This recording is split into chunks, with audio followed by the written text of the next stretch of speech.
Halo, Assalamualaikum warahmatullahi wabarakatuh. Shalom, Om Swastiastu, Namo Buddhaya, salam kebajikan bagi kita semua. Dalam tujuan pengerjaan ujian akhir semester berupa project based untuk mata kuliah pengantar ilmu hukum Universitas Internasional Batam, izinkan saya memperkenalkan diri. Saya Alma Aulia Divani, NPM 2351114. Nah, teman-teman pastinya sudah tahu nih apa itu pengantar ilmu hukum, dan saya akan menambahkan sedikit wawasan mengenai apa itu ilmu hukum dan konsep-konsep dasarnya. Teman-teman mahasiswa tahu nggak, pengantar ilmu hukum ini memiliki peran yang sangat penting dalam memahami dasar-dasar hukum. Kenapa bisa? Yang pertama, memahami konsep dasar hukum seperti apa itu hukum, sumber-sumber hukum, dan prinsip-prinsip umum yang membentuk dasar sistem hukum suatu negara. Yang kedua, ada pemahaman sistem hukum, membantu individu untuk memahami perbedaan antara sistem hukum kontinental, sistem hukum umum, dan sistem hukum campuran. Hal ini membantu dalam konteks pengaturan dan penegakan hukum di suatu negara. Yang ketiga, ada pemahaman peran hukum dalam masyarakat. Pemahaman ini melibatkan pemahaman tentang bagaimana hukum berperan dalam menjaga keseimbangan, keadilan, ketertiban dalam masyarakat. Yang keempat, pemahaman terhadap struktur hukum, seperti hierarki peraturan perundang-undangan, peran lembaga-lembaga hukum, dan sistem peradilan. Ini membantu seseorang untuk memahami bagaimana hukum diterapkan dan dijalankan dalam praktiknya. Yang kelima, pemahaman hak dan kewajiban. Memahami bagaimana hukum melibatkan hak-hak, individu, dan tanggung jawab mereka terhadap masyarakat. Keenam, mengembangkan kemampuan analitis. Ini membantu dalam mengembangkan kemajuan analitis yang diperlukan untuk memahami dan menafsirkan hukum. Oleh karena itu, sangat penting dalam membentuk landasan pengetahuan bagi siapa saja yang tertarik untuk memahami dan bekerja dalam ranah hukum. Tanpa pemahaman dasar ini, sulit pastinya untuk memahami dan mengaplikasikan hukum dengan benar dalam konteks kehidupan sehari-hari maupun di lingkup pekerjaan. Nah, yang pertama, ada penafsiran hukum. Penafsiran hukum juga diartikan sebagai interpretasi hukum. Metode penafsiran hukum tersendiri yang pertama, penafsiran secara tata bahasa atau gramatikal, memberi arti kepada suatu istilah atau perkataan sesuai dengan tata bahasa. Misalnya, pegawai negeri menerima suap, maka pelaku di sini adalah pegawai negeri, bukan barang siapa atau nakoda. Kedua, penafsiran autentik atau resmi. Penafsiran resmi yang diberikan oleh pembuat undang-undang, misalnya pada pasal 98 KUHP, malam berarti waktu antara matahari terbenam dan matahari terbit. Dan pasal 97 KUHP, yaitu hari adalah waktu selama 24 jam dan dimaksud dengan bulan adalah waktu selama 30 hari. Yang ketiga, ada penafsiran historis. Keempat, ada penafsiran komparatif. Yang kelima, ada penafsiran futuristik. Yang keenam, ada penafsiran analois.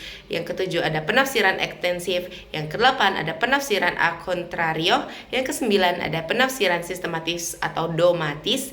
Yang kesepuluh, ada penafsiran sosiologis. 11, penafsiran restriktif. Nah, dalam penafsiran hukum, sebagai contoh, dalam hukum interpretasi konstitusi, Mahkamah Konstitusi dapat menafsirkan pasal-pasal konstitusi untuk menentukan kesesuaian suatu undang-undang dengan konstitusi. Ini menyangkut memahami kata-kata dalam konteks saat itu serta mempertimbangkan niat pembuat undang-undang. Yang kedua, ada konstruksi rekayasa hukum. Adalah cara mengisi kekosongan peraturan perundang-undangan dengan asas-asas dan sendi-sendi hukum.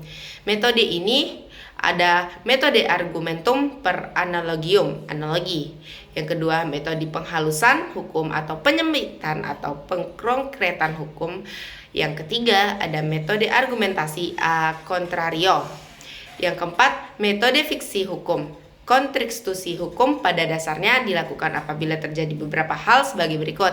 Yang pertama, tidak ditemukan ketentuan undang-undang yang dapat diterapkan terhadap kasus yang terjadi. Yang kedua, dalam peraturannya tidak ada. Yang ketiga, terjadinya kekosongan hukum atau res vacuum. Yang keempat, terjadinya kekosongan undang-undang atau vet vacuum. Nah, ada contoh kasus pelaksanaan konstitusi hukum di Indonesia, yaitu penetapan Pengadilan Negeri Jakarta Barat dan Selatan nomor 546/73 tertanggal 14 November perihal permohonan penggantian status dari wanita menjadi laki-laki. Yang ke-C, kodifikasi hukum menurut Ernst Rosso. Kodifikasi hukum adalah pembukuan hukum dalam suatu himpunan undang-undang dalam materi yang sama.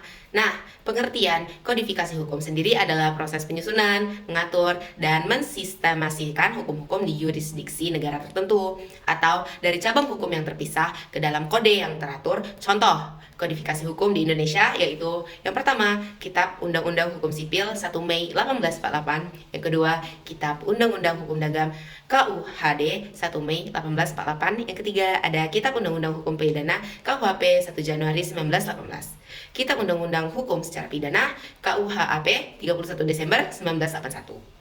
Tujuan kodifikasi hukum menurut Sajipto Raharjo, tujuan umum dari kodifikasi adalah untuk membuat kumpulan peraturan perundang-undangan itu menjadi sederhana dan mudah dikuasai, tersusun secara logis, serasi, dan pasti. Menurut CST Kansil, tujuan kodifikasi hukum yaitu yang pertama, memperoleh kepastian hukum di mana hukum tersebut telah sungguh-sungguh tertulis dalam satu kitab undang-undang. Yang kedua, penyederhanaan hukum sehingga memudahkan masyarakat dalam memperoleh atau mempelajarinya. Yang ketiga, ada kesatuan hukum sehingga mencegah kesimpang-siuran pengertian hukum yang bersangkutan. Kemudian, penyelewengan dalam pelaksanaannya dan keadaan berlarut-larut dari masyarakat yang buta hukum. Tujuan kodifikasi hukum pada zaman modern yaitu yang pertama, mendesain dan menyederhanakan perbedaan peraturan menjadi satu kumpulan dengan maksud memudahkan praktisi hukum. Yang kedua, membuat sistemasi hukum material serta unifikasi hukum sehingga antar pengaturan saling berhubungan.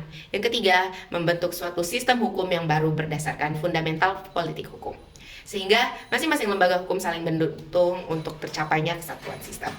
Yang keempat ada pluralisme hukum. Pluralisme hukum adalah berlakunya banyak sistem hukum bagi semua golongan dalam satu wilayah, khususnya di Indonesia, yaitu secara bersamaan berlaku beberapa sistem hukum, yaitu hukum adat, hukum Islam, dan hukum Barat. Adanya lebih dari satu sistem hukum yang secara bersama-sama berada dalam lapangan sosial yang sama. Dalam area pluralisme hukum terdapat hukum di negara satu sisi dan di sisi lainnya adalah hukum rakyat, hukum adat, hukum agama, kebiasaan-kebiasaan atau konvensi sosial lain yang dipandang hukum. Yang ke-E, bidang studi hukum. Ilmu hukum terbagi dua. Yang pertama, ilmu hukum normatif, Normwissenschaft, mempelajari hukum sebagai norma, law as it is written in the book. Yang kedua, hukum empirik, Staatswissenschaft, yaitu ilmu kenyataan hukum, mempelajari hukum dalam keadaan di masyarakat, law as it is performed in human action. Kajian bidang studi ilmu hukum adalah kajian ilmu hukum empirik, mempelajari hukum dalam kenyataan di masyarakat. Nah, selanjutnya ada sosiologi hukum. Sosiologi hukum adalah suatu cabang ilmu pengetahuan yang secara empiris dan analitis mempelajari hubungan timbal balik antara hukum sebagai gejala sosial dengan gejala sosial lainnya. Beberapa masalah yang dibahas di sosiologi hukum ada: pertama, hukum dan sistem sosial masyarakat; kedua, persamaan dan perbedaan sistem hukum; ketiga, sifat sistem hukum yang dualistis; keempat, hukum dan kekuasaan; kelima, hukum dan nilai-nilai sosial budaya; keenam, kepastian hukum dan kesebandingan. Kegunaan sosiologi hukum: pertama, memberikan kemampuan bagi pemahaman terhadap hukum di dalam konteks sosial; kedua, penguasaan konsep. Sosiologi dapat memberikan kemampuan untuk mengadakan analitis terhadap efektivitas hukum dalam masyarakat, baik sebagai sarana pengendali, pengubahan maupun pengatur interaksi sosial. Yang ketiga, memberikan kemungkinan serta kemampuan untuk mengadakan evaluasi terhadap efektivitas hukum di dalam masyarakat. Yang kedua atau yang ke-B adalah antropologi hukum. Antropologi hukum mempelajari manusia baik dari segi fisik maupun budaya. Antropologi hukum adalah mempelajari hukum sebagai salah satu aspek kebudayaan. Yang ketiga ada psikologi hukum. Ini adalah cabang pengetahuan yang mempelajari hukum sebagai suatu perwujudan dari perkembangan jiwa manusia. Ruang lingkup psikologi hukum itu ada psikologi tentang terbentuknya hukum, lalu kepatuhan atau ketaatan terhadap kaidah hukum, dan perilaku menyimpang, psikologi pidana dalam pengawasan perilaku. Lalu ada sejarah hukum. Sejarah hukum adalah salah satu bidang studi hukum yang mempelajari perkembangan dan asal-usul sistem hukum suatu masyarakat tertentu dan memperbandingkan antara hukum yang berbeda karena dibatasi oleh perbedaan waktu. Kemudian ada politik hukum. Ruang lingkup utama politik hukum ini yaitu politik pembentukan hukum, politik penegakan hukum, lalu ada filsafat hukum. Nah, filsafat hukum ini mempelajari hakikat hukum melalui berbagai pertanyaan yang mendasar. Filsafat hukum memperdalam dan memperluas pengetahuan tentang hukum yang menjadi objek hukum positif. Lalu ada perbandingan hukum.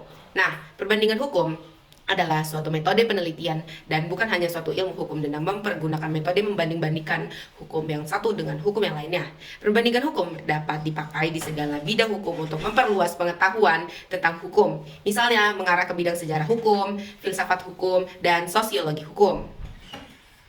Nah, ilmu hukum ini yang memiliki dampak yang signifikan pada kehidupan sehari-hari dan keputusan kita, seperti dalam hukum bisnis maupun dalam kehidupan bermasyarakat kita. Saya akan memberikan contoh konkret yang menggambarkan penerapan prinsip-prinsip hukum dalam kehidupan kita, yaitu kehidupan nyata. Contohnya, penegakan hukum yang menghormati hak asasi manusia dapat diilustrasikan dalam kasus penangkapan dan penahanan. Sebuah lembaga penegak hukum yang melibatkan penangkapan seseorang tersangka harus memastikan bahwa tindakan tersebut sesuai dengan hukum dan tidak melanggar hak-hak asasi manusia seperti hak asasi kebebasan dan perlindungan dari perlakuan yang tidak manusiawi. Sekian dari saya, mohon maaf ada kesalahan. Wassalamualaikum warahmatullahi wabarakatuh.